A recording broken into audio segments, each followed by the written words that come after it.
stream at every 36 news stream. Kasama si Justin, di sa neto makibalita, makialam, matuto at magdesisyon. Natama matudesisyon, natama.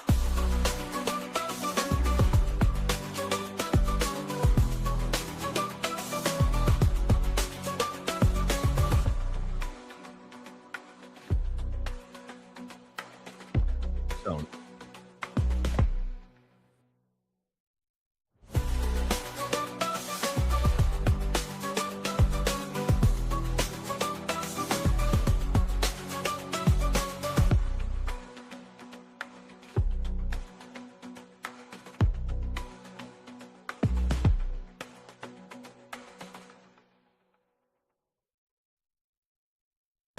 Balitang makatotoanan, balitang mapagkakatiwalaan, balitang may paggagamitan. Skip the scroll and stream at every 36 news stream. Kasama si Justin, di sa neto makibalita, makialam, matuto at magdesisyon. Tama makidesisyon ang tama, eh. Skip the scroll and stream at every 36 news stream. Kasama si Justin, di sa neto makibalita, makialam, matuto at magdesisyon. Natama.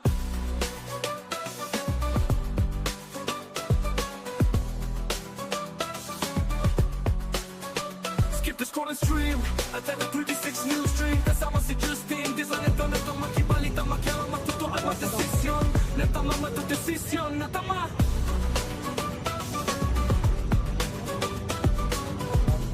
Bildan. Oh, hindi na. Nag-away ba yan? Nakikipag-awayan to. Ha?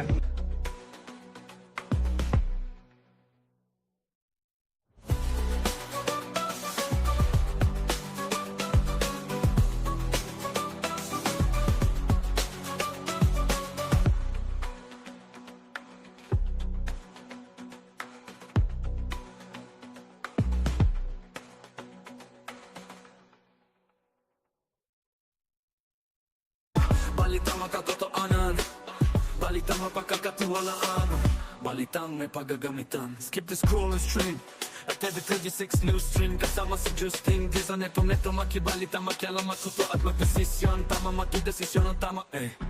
Skip the scroll and stream at every 36 news stream. Kasama si Justin, di sa neto makibalita, makialam, matuto at magdesisyon. Natama.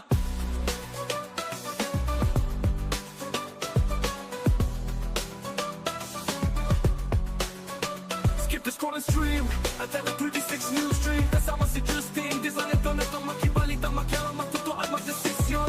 Natama matudesisyon, natama.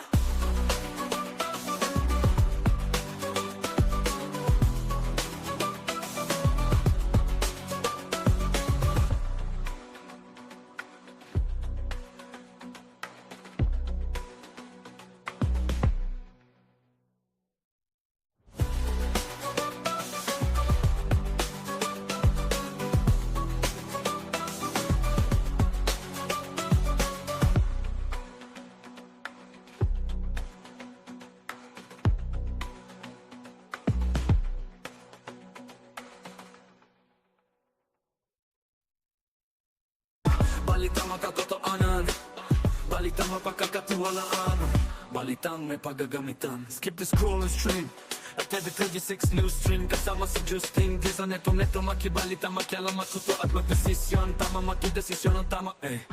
Skip the scroll and stream at every 36 news stream. Kasama si Justin, di sa neto makibalita, makialam, matuto at magdesisyon. Natama.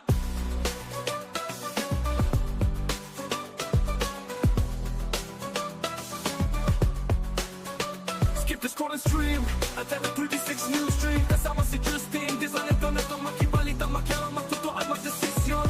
Natama matudesisyon, natama.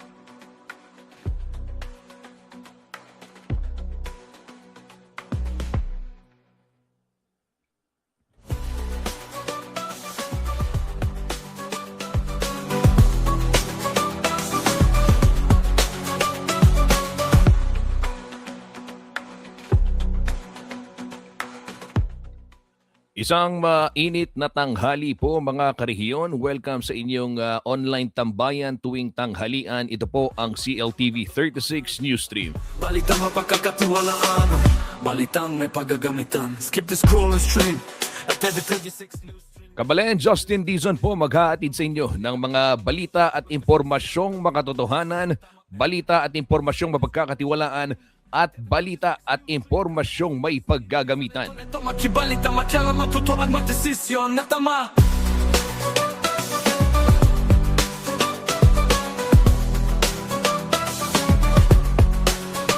Skip the scroll and stream at TV 36 News Stream. Kasama si Justin Dizon. Ito makibalita, Live ho tayong napapanood sa ating social media pages at Facebook CLTV36 Official and at CLTV36 News. Live na live din tayo sa ating social media platform YouTube at CLTV36 Official. Ganyan din ho sa ating telebisyon nationwide via Signal Channel 115 Luzon, Visayas at Mindanao.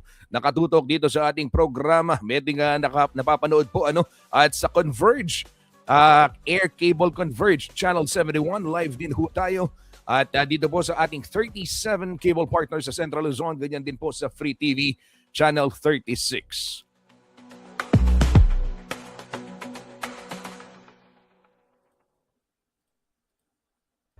balitang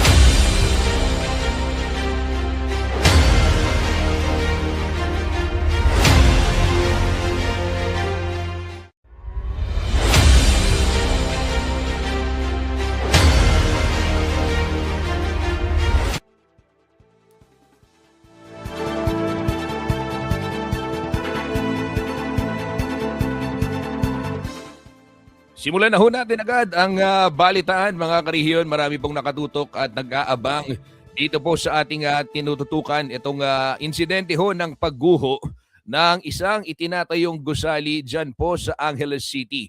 So magbibigay muna ako ng update ano yung latest. Mula na rin sa Bureau of Fire Protection at sa Unified Command System Ito ho yung pinagsama-samang ahensya ng gobyerno at iba't ibang sektor kahit yung private sector na tumutulong at nagtatrabaho po para sa pag-retrieve. Sa ngayon retrieval na po yung ginagawa. Anong ibig sabihin nito, Kuyang Justin?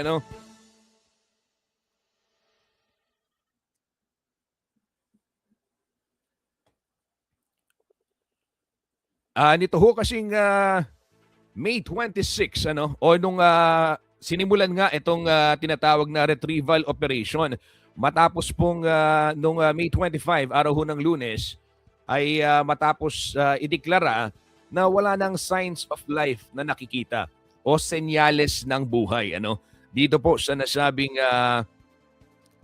site o yung gumuhong site.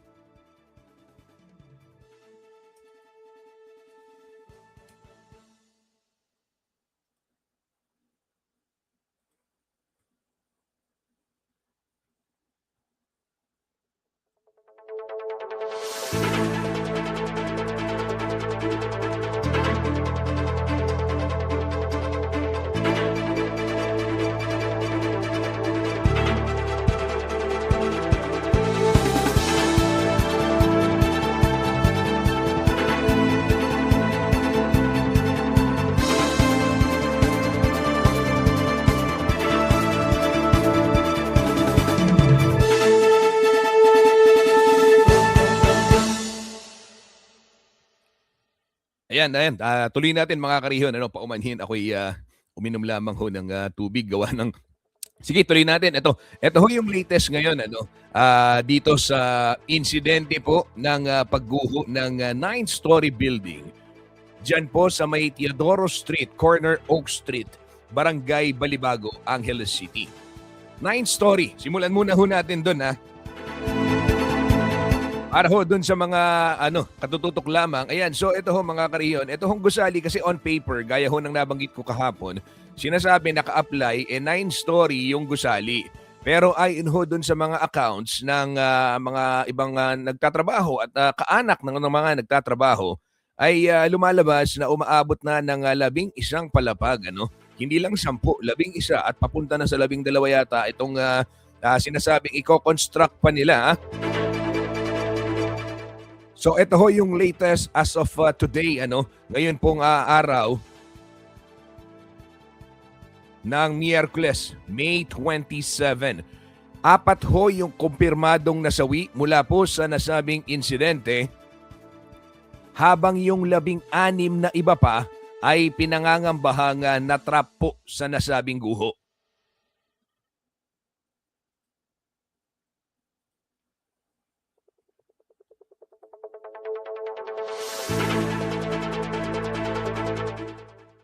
Sinimulan na ho ang paggamit din ng mga nakikita natin sa video. Ito po mga canine dogs.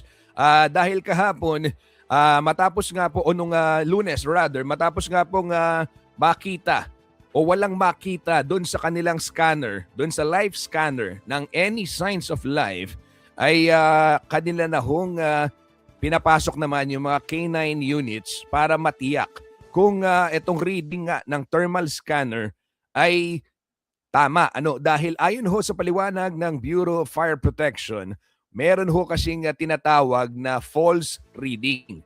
So ibig sabihin, may mga pagkakataon na mali yung nababasa. So pero 4 ho na grupo yung nagsasagawa ng tinatawag na thermal scanning dun sa area, o nagsagawa ng thermal scanning dun sa area para ma-cross-verify yung mga readings na iyon. So, tapos ho makita ng wala na nga lumalabas na any signs of life, pinapasok ho ngayon itong mga canine units din upang ma-double check naman. Ito po mga karehiyon, aking ibabahagi sa inyo yung bahagi, yung paliwanag kung paano po yung ginawang thermal scanning. Ito yung pinapaliwanag ko kanina. Ito, papakita ko ho. Ito, pakinggan ho natin. Ito yung paliwanag. Ito yung naging proseso ng thermal scanning na ginawa sa gusali upang matiyak kung meron pa bang signs of life. May hinahanap po sila, mga heartbeat, ganyan. Lumalabas sa thermal scan. Narito po yung paliwanag ng BFP, kaugnay ho nitong prosesong ito. Wala na kami na-detect. Same din yung kay Pasig, no? Same din po yun, same din. Kay Gapo, ganun din. Gapo. Parehas po kami. Actually, ang nagko-confirm na lang po ng mga oras na to, Pasig City at saka MMDA. Doon sa Sector 4 at Sector 1 na lang ang nagko-confirm. Kasi may false positive rin si MMDA na reading. Ang sabi ko, huwag tayo magsabay ng detection kasi baka ang nare-read natin yung mga sari-sarili natin. So ang ginawa ko at sinabi ko sa member, full stop isa-isa, walang aakyat sa site, layo lahat ng mga tao, okay? Tsaka tayo mag-detect. Ang nagiging worry ko na lang, this other public na nakatira doon sa mga bahay-bahay, tinatamaan din kasi yun. Okay? At around 7 p.m., nag-recheck kami ulit. 6, so 1 hour ang pagitan, nag-recheck kami ulit.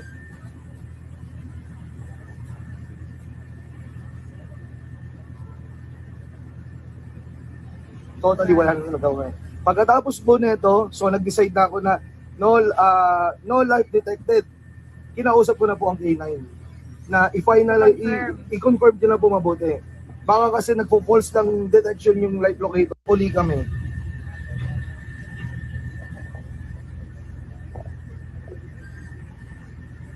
Wala na kami na-detect. Wala. Same din yung kay Pasig.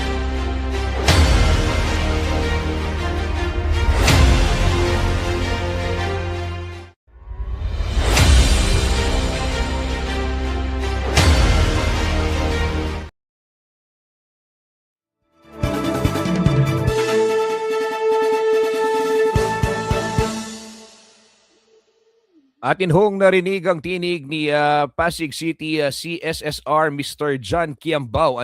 Siya po yung isa po siyang personnel diyan sa Pasig City CSSR. Ito ho yung sinasabi ko mga karehiyon na iba't ibang ahensya na. May MMDA na, merong galing Olongapo City, merong galing Pasig City po. upang magsagawa nga nung tinatawag na thermal scanning. At kanina narinig naman natin kung paano po yung naging proseso nung cross-verification at kung tawagin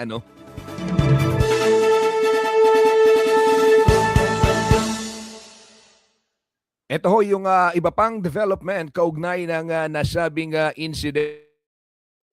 Ito ho mga karehiyon, nananawagan ngayon. Ito ho local government ng Angeles City. Sa pangunguna ho ni Mayor John Lasatin na siya ring tumatayong Responsible Officer o RO ng Unified Command. Dito po sa nasabing insidente, sa mga may-ari ng gusali at sa kontraktor na makipag-cooperate po sa mga otoridad. Sa inilabas pong pahayag ng Angeles City Information Office kagabi, araw ho ng Martes, May 26. Oo, pasado alas 10 na ng gabi nang ilabas ho nila itong kanilang official statement. Hiningi po ni Mayor John Lasatin ang kooperasyon nito pong owner at kontraktor ng gumuhong gusali dahil hanggang sa ngayon, mga karehiyon, batay na rin sa statement ng LGU, ay hindi pa rin nakikipag-ugnayan sa mga otoridad, gayon din sa mga biktima, ito hong may-ari at kontraktor ng nasabing gusali. Batay ho sa impormasyon na ating nakalap mula na rin ho sa Unified Command, dyan po sa Incident Command, ang nasabing gusali po ay pagmamay-ari ng isang Ernest Jackson Lim. Habang ito po naman ay itinatayo ng kumpanyang Golden Years Construction and Steelworks. Batay ho sa pananaliksik ng CLTV 36 News, ito pong Golden Years na ito ay isang rehistradong kumpanya na nakabase sa Tinajeros, Malabon City. So hanggang ngayon ho mga karehiyon, ay hindi pa rin umuugnay ika nga. Ito hong mga may-ari, itong si Ernest Jackson Lim, pinangalanan na ho ito noong day 1 pa lamang ng nasabing insidente. Kung matatandaan ho ninyo, nandun tayo sa ground nung araw ng linggo, umaga ng linggo, matapos hong ika nga pumutok itong balita na gumuho ang nasabing gusali dito po sa may barangay Balibago, Angeles City. Nung oras na iyon, sinabi ni Mayor John, nakausap natin live at ika nga diretso mula galing siya doon sa may guho, patapos ho nilang magsagawa ng initial inspection doon sa lugar, ay sinabi na meron mga dumating na nagpakilalang kaibigan ng may-ari ng gusali. At matapos noon ay hindi na rin sila umugnay. At ito hong gusaling ito, batay na rin dun sa pakikipag-usap natin kay Mayor John noon, kanila pang bine-verify yung may-ari nga, yung pangalan, contractor, etc. But pagdating po ng hapon ay inanunsyo na rin binanggit na rin ng itong Incident Command, yung Unified Command po, sinabi na ito nga, ayon ho kay Fire Superintendent Maria Lea Sagili, ang Regional Public Information Officer po ng Bureau of Fire Protection Central Luzon. Ito po sa kanya, ang may-ari ay nagngangalang Ernest Jackson Lim. Makikita rin yan doon sa mga nakapaskil pong karatula dyan ho sa may nasabing gusali, yung construction site.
Sa pagkakataong ito, mga karehiyon, pakinggan ho natin ang pahayag ni Secretary Francis Tolentino ng Department of Labor and Employment. Opo, kakatalaga lang niya kahapon at isa ho sa kanyang mga unang naging utos ay itong pagpapataw ng isang buwang preventive suspension kay Dole Central Luzon Regional Director Geraldine Panlilio kasunod ho ng pagguho ng gusali.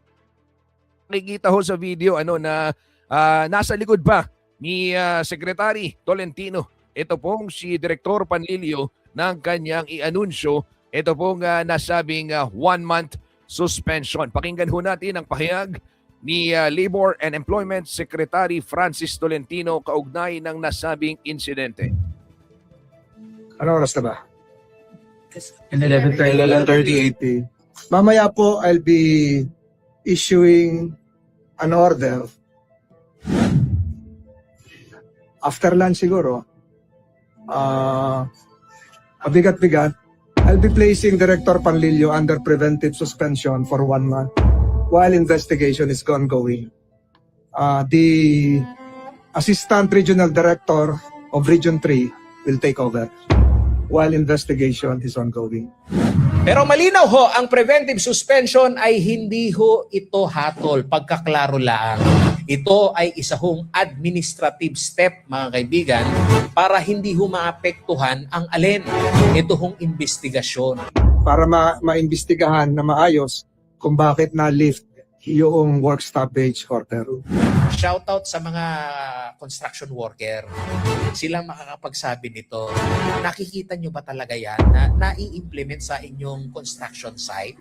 O baka yan malinaw lang dun sa pa-picture-picture, dun sa compliance at nakatimbre na kapag mag-i-inspection yung city hall, yung city engineer, saka lang susuot yung hard hat. Abak na balen.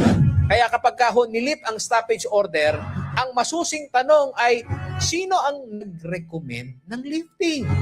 Ano ang basihan ng compliance?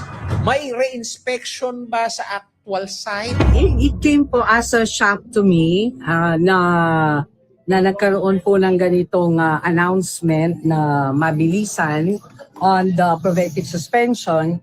Pero ako naman po bilang public servant ay ready to face po kung ano man ang kahihinat na nito dahil ako po ay siguradong sigurado sa ginawa po namin na trabaho bilang public servant. Kasama na po doon yung amin pong pag-ensure na i-protektahan po yung health and safety of our workers. So yung pagharap ko po dito sa inyo ay isa sa parang gusto kong sabihin sa lahat po ng nakikinig na we are ready to face po yung buong team po na na-involve po dito sa ating pag-issue po ng work stoppage order, pati na po yung pag-lift po nito ay amin pong haharapin, and we are really hoping and praying that makikita po ng buong bayan, katulad po ng nakita ngayon ng buong bayan, that the preventive suspension of course was imposed to really ensure na ginawa po namin yung aming trabaho. So of course po, our new secretary has the right naman po to really look into the matter, and we are prepared to face this po. Ako po, bilang ako yung nag-issue po ng work stoppage order, at ako din po ang nag-lift nung work stoppage order. Actually po, dala ko po yung lahat ng mga papel, but I will answer this po in the proper forum. Then I think I would be ready for that. Mamaya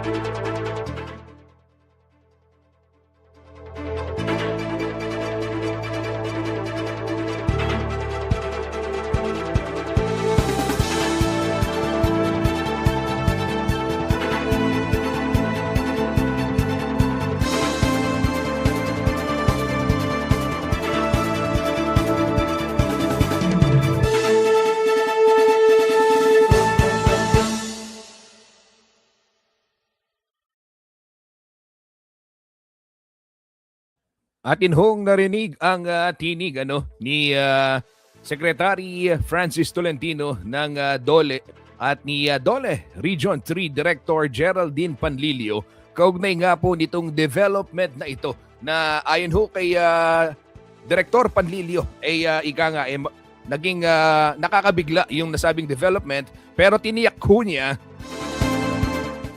in full confidence mga karehiyon na ginawa ho nila yung naaayon ginawa ho nila at meron ho silang sapat na dokumento, sapat na ebidensya para patunayan na yung kanilang mga naging hakbangin kaugnay ho nitong nasabing insidente ay naaayon ho doon sa mandato ng kanila hong kagawaran.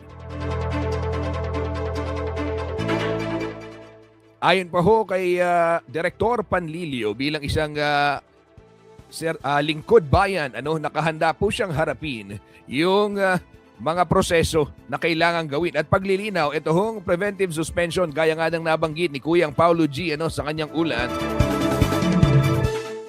Ito po mga karehiyon ay hindi hatol kung hindi ito'y bahagi ng proseso upang matiyak na nasunod yung mga dapat sundin batay na rin ho dun sa mandato ng Department of Labor and Employment.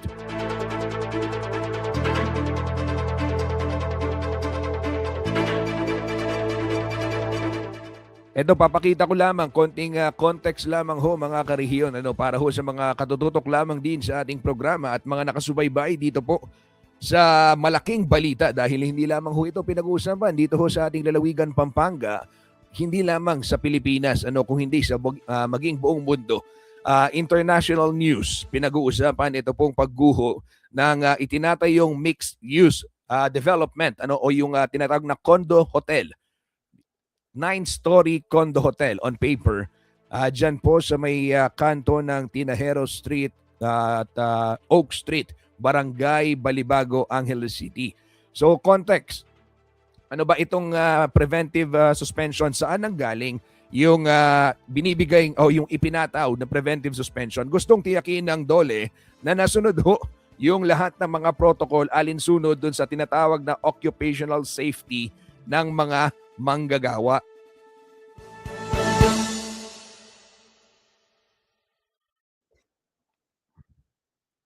Kung matatandaan ho ninyo mga karehiyon, naiulat na rin natin dito sa ating special coverage, sa ating pagbabalita kaugnay ho ng pagguho ng nasabing gusali. Setyembre po ng nakaraang taon o 2025, nang patawan po ng work stoppage order ito pong Golden Years Construction and Steelworks na siya pong nagpapatupad ng proyekto o siya pong nagko-construct ng nasabing gusali dyan ho sa may barangay Balibago.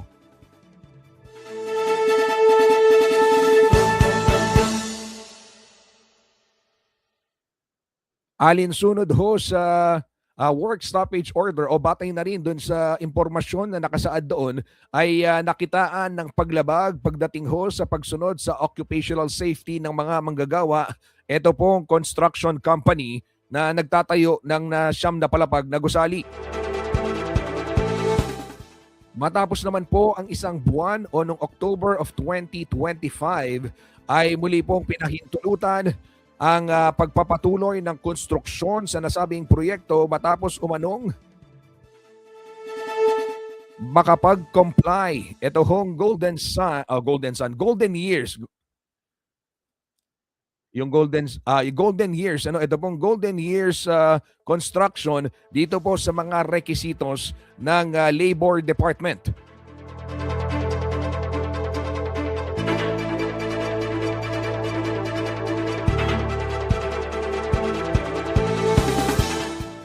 Sa isang videong eksklusibong nakuha naman ng CLTV 36 News mula po sa mga kaanak ng mga construction worker, makikita ho dito sa isang video na isang nagpapalitada ang walang suot na hard hat at iba pang protective gear.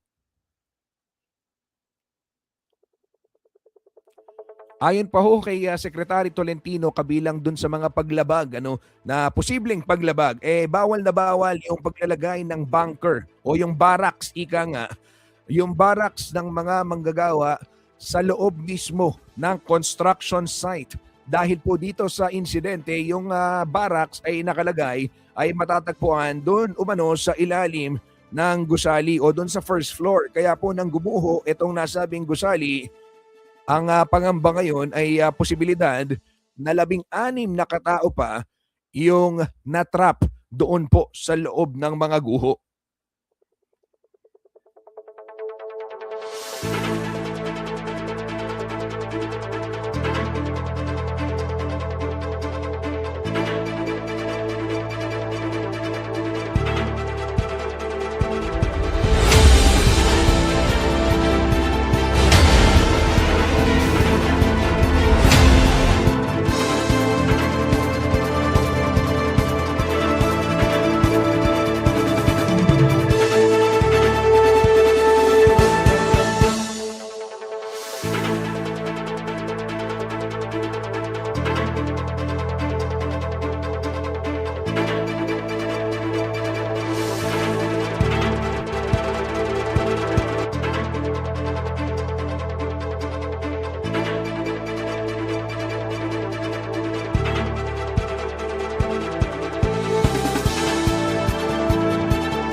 Sa iba hong balita o kaugnay na balita mga karehiyon, ito po patuloy ho ang koordinasyon ng Unified Command Management Option sa collapse site sa Balibago, Angeles City habang muling ibinabalik ang focus sa search, rescue and retrieval, clearing operations and management of the dead and missing operations kasabay po ng nagpapatuloy na retrieval and recovery efforts sa lugar. Ayon ho ito sa Angeles City Information Office. Sa pagbisita po ni Department of the Interior and Local Government o DILG Secretary John Vic Remulla, dito pong umaga sa Ground Zero, inihayag na patuloy na magfo-focus muna sa incident site at tutulong ahensya sa imbestigahan ang sanhi ng pagguho ng nasabing gusali.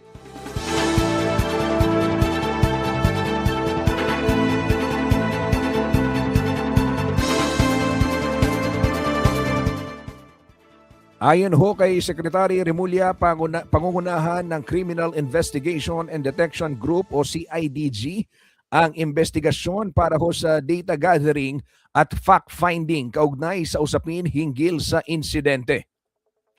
Bago pa man po bumisita si Secretary Remulla, una nang inilahad ni Angeles City Mayor Carmelo John Lasatin II ang ilan po sa mga aksyon ng LGU, kabilang yung pagkupkop sa mga pamilya ng biktima at pagbibigay ng psychosocial support, pagbibigay ng financial assistance, medical and food packages at transportation arrangement pauwi po sa probinsya ng mga na-rescue. Katuwang ho dito yung PSWD.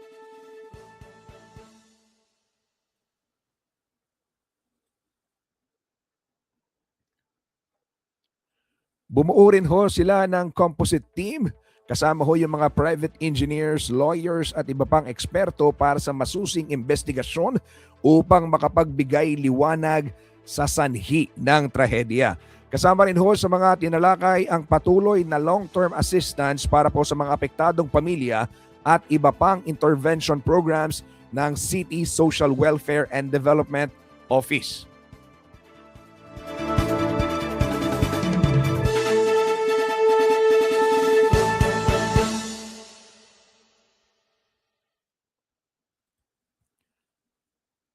Binigyang diin din ho ng mga opisyal na mananatiling sensitibo ang operasyon para ho sa mga pamilya ng naapektuhan habang patuloy ang exhausting efforts ng mga responders sa search and rescue operation sa ilalim ng maayos at sistematikong koordinasyon ng Unified Command Management Option. Patuloy namang nakikiisa ang Angeles City Government sa pagdadalamhati ng pamilya at humiling ng panalangin, pag-unawa at respeto mula ho sa publiko habang nagpapatuloy ang operasyon at ang investigasyon.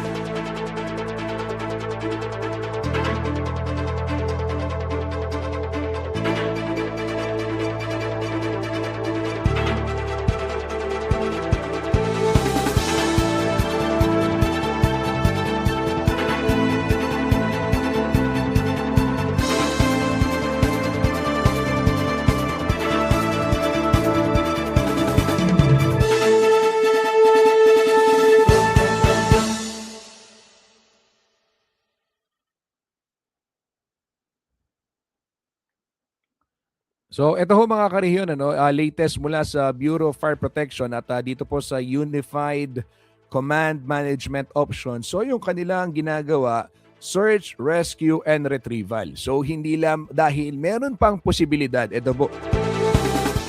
Gaya ng sinasabi ng marami sa atin, sana merong himala at maraming dasal ang kailangan upang mailigtas pa yung ating mga kababayan na natrap po dyan sa gusali. Dahil kahapon, inanunsyo natin na ibalita na rin mula po sa mga otoridad na inihinto na yung search and rescue o yung paghahanap ng mga possible survivors at naging retrieval operation yung kanilang focus. Pero ngayon makakapansin-pansin dun sa mga terminong ginagamit ng BFP, ganyan din itong Information Office ng Angeles ay ibinalik nga at abatay na rin dun sa kanilang mismong statement, search, rescue, and retrieval. Ibig sabihin, hindi pa po tinatanggal yung posibilidad na meron pang buhay sa mga kababayan natin na natrap dyan po sa nasabing building. Batay dun sa impormasyon, 16 na katao pa yung hindi natutunton. 4 na po yung kumpirmadong nasawi na ilabas mula sa guho at merong isa una na iulat na nawawala hindi po siya kasama doon sa mga natrap at personal na nagpunta sa mga otoridad upang sabihin na nung nangyari ang insidente, siya po ay ligtas sa mga oras na iyon.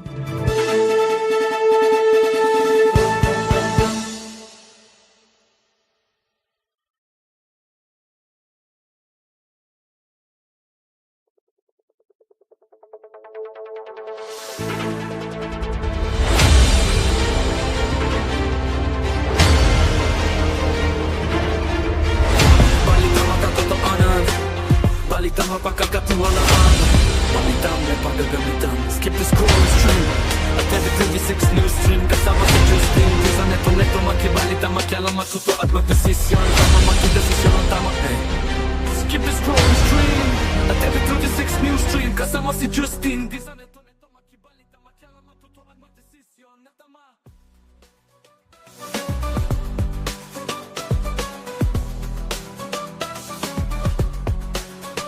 Skip the scroll stream at every 26 Ito mga karehiyon, puntahan naman natin ibang balitang maipaggagamitan. Makibalita muna tayo sa DOST Pag-asa kaugnay ng magiging lagay ng ating panahon ngayong araw at sa mga susunod na araw. Narito po ang latest mula po sa ating Weather Bureau Pag-asa.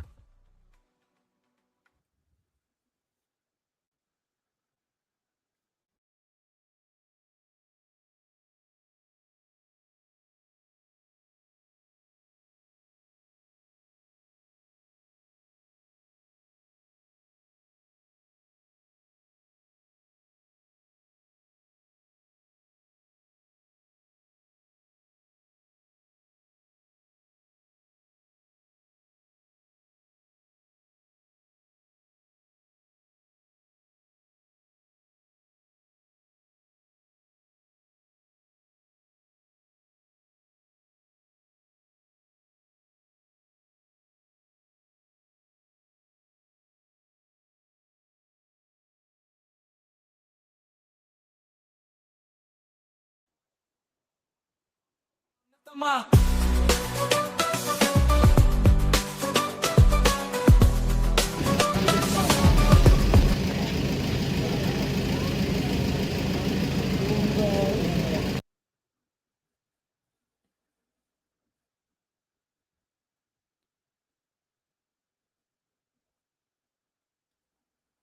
Ulitin ko lamang ho yung balita no ni Chanel Dominguez kaugnay ho nitong bagyo na ating binabantayan dito po sa labas ng Philippine Area of Responsibility. Ito, pakinggan natin ulit. Ito po yung ulat ng ating Weather Bureau Pag-asa.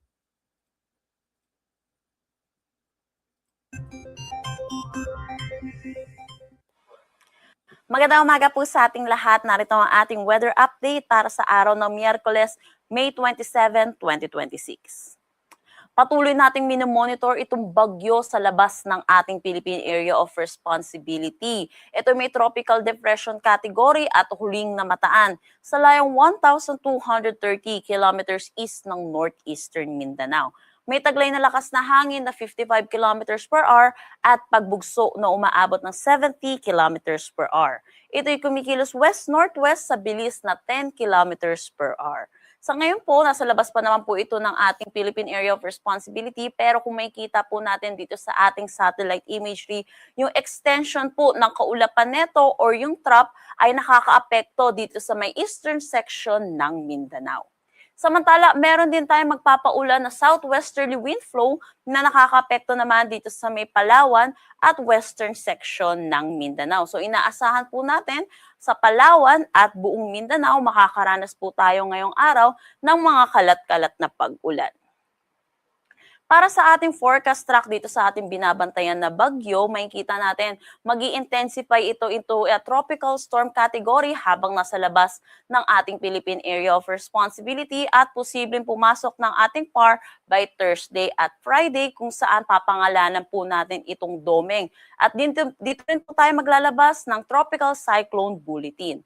Makikita din natin dito sa ating forecast track na mag-i-intensify din po ito. Ito ang severe tropical storm category at ang pinakamataas po niyang category ay typhoon category. Dito po sa ating cone of probability, mababa naman yung chance na ito'y maglandfall sa anumang parte ng ating kalupaan. Pero ito po ay typhoon category which is malakas na bagyo at meron na rin po tayong presence ng southwesterly wind flow. So inaasahan po natin i-enhance or hihilain po netong bagyong ito ang southwest monsoon kung saan makakaranas po tayo ng mga pag-ulan starting weekend dito sa malaking bahagi ng ating bansa at posibleng magtuloy-tuloy hanggang sa susunod na linggo. So tutok po tayo lagi sa updates na nilalabas ng Pag-asa.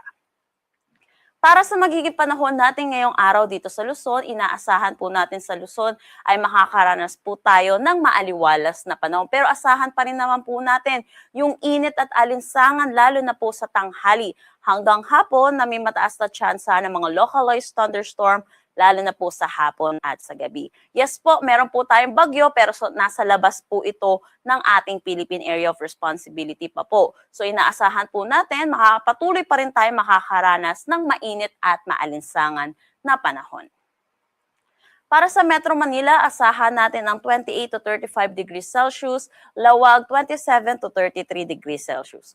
For Tuguegarao, 27 to 40 degrees Celsius, Baguio 18 to 26 degrees Celsius. For Tagaytay, 23 to 33 degrees Celsius at Legazpi, 27 to 33 degrees Celsius. Para dito sa may Palawan at buong Mindanao, inaasahan po natin yung mga kalat-kalat na pag-ulan dulot po ng combined effect nitong southwesterly wind flow, pati na rin ang trough ng bagyo na nasa labas ng ating Philippine Area of Responsibility. Agwat ng temperatura para sa Calayan Islands at Puerto Princesa, 26 to 33 degrees Celsius. Dito sa Zamboanga, 26 to 33 degrees Celsius. Cagayan de Oro, 26 to 32 degrees Celsius. At Davao, 25 to 33 degrees Celsius. Para naman dito sa Visayas, inaasahan po natin makakaranas din sila ng maaliwalas na panahon, pero yun din po asahan din natin yung init at alinsangan, lalo na sa tanghali hanggang hapon. Then may mataas na tsansa ng mga localized thunderstorm pagdating sa hapon at sa gabi. Agwat ng temperatura para sa Iloilo, 26 to 33 degrees Celsius, gayon din dito sa may Cebu, at sa Tacloban naman, 27 to 33 degrees Celsius. Para naman sa ating heat index na nilabas kahapon dito sa Metro Manila, nakapagtala tayo ng 43 to 44 degrees Celsius. Ang pinakamataas nating naitala ay 47 degrees Celsius sa tatlong lugar dito sa Dagupan City, Pangasinan, Tugigaraw City, Cagayan at Sangli Point, Cavite. Para naman sa ating forecast na heat index ngayong araw dito sa Metro Manila, 42 to 44 degrees Celsius. At yung mga pinakamainit po natin naranasan kahapon ay patuloy pa rin po makakaranas ng danger level. Sila pa rin po yung pinakamainit with 46 degrees Celsius. So pinapaalalahanan po natin mga kababayan po natin na mag-ingat pa rin po dahil sa exposure po ng init ay may risk po sa ating kalusugan. Iwasan pa rin po natin lumabas ng tanghali hanggang hapon, pero kung hindi po natin may iwasan ay magdala po tayo ng pananggalang sa init at uminom po tayo ng maraming tubig. Wala naman tayong nakataas na anumang gale warning sa anumang seaboards ng ating bansa. Ang sunrise mamaya ay 5:26 a.m. at ang sunset mamaya ay 6:20 p.m. Para sa karagdagang impormasyon, bisitahin ang aming mga social media pages at ang aming website pag-asa.dost.gov.ph. At yan po muna ang latest dito sa Pag-asa Weather Forecasting Center. Chanel Dominguez po at magandang umaga.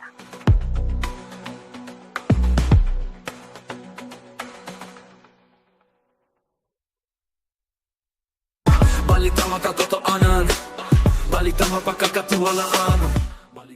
Maraming salamat, Chanel Dominguez ng DOST Pag-asa para sa ulat panahon. Yan ho mga kariyon, antabayanan yung mga pag-uulan, asahan yung mga pag-uulan sa iba't ibang bahagi po ng Luzon ngayong araw ng Miyerkules.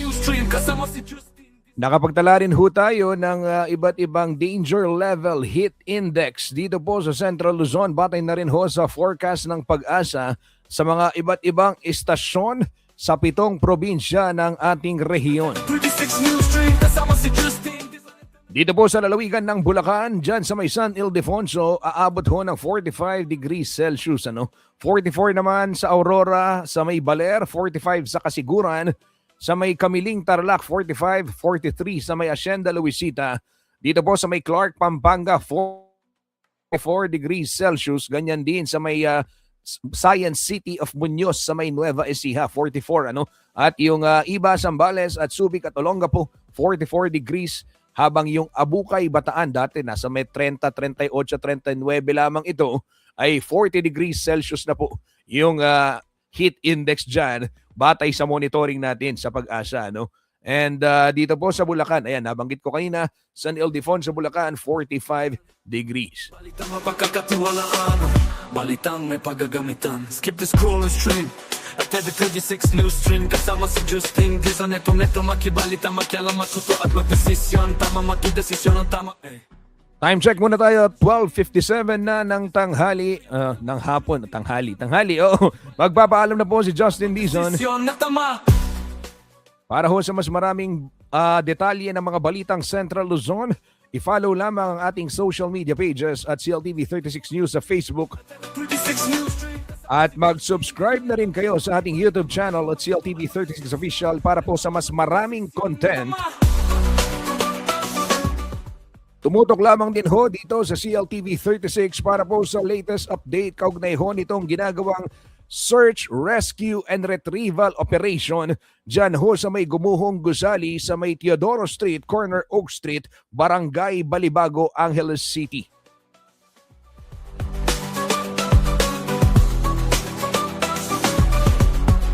Sa ngalan po ng buong puwersa ng CLTV 36 News and Current Affairs at para ho sa mga balitang makatotohanan, balitang mapagkakatiwalaan at balitang may paggagamitan, ito po ang CLTV 36 News Stream. Bago ako magpaalam, binabati ho natin yung mga kapatid natin Muslim na nagdiriwang po ng Eid ngayon. Maraming yan ho mga kariyon.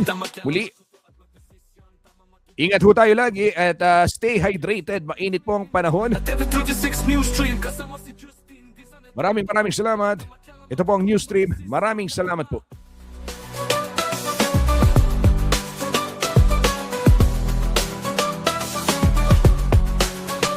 Skip the scroll and stream at TV36 News Stream. Kasama si Justin.